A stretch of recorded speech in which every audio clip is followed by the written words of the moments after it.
prettiest, but she works for a budget. Listen to this flutter.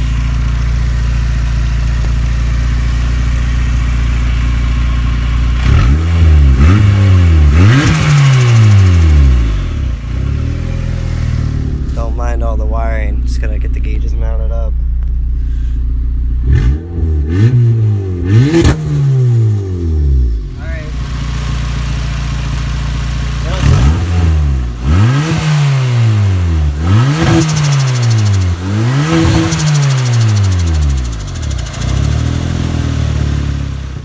Just about done hooking up the gauge pods. They took a while to do, but hopefully I can get it to clean up nice. They should all work here. Should cut the video when they're all working and installed properly. So we just got done installing the gauges. Here's how it looks. Had to trim this thing down here. Other than that, it's not too bad. Look at it from over here. Look at it from here where you're sitting. It's pretty good. Turn the key on. And my blinker's on.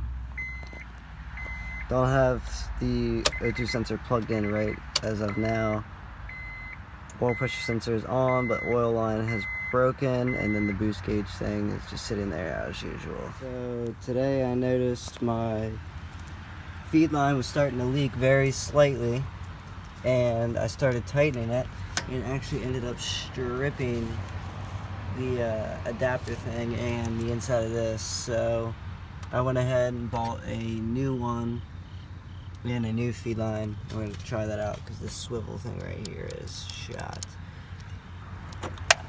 I also just got a few of the vacuum lines run. This is just like a rough draft. This isn't going to be permanent, but that's going to be that. Got the gauge thing there too.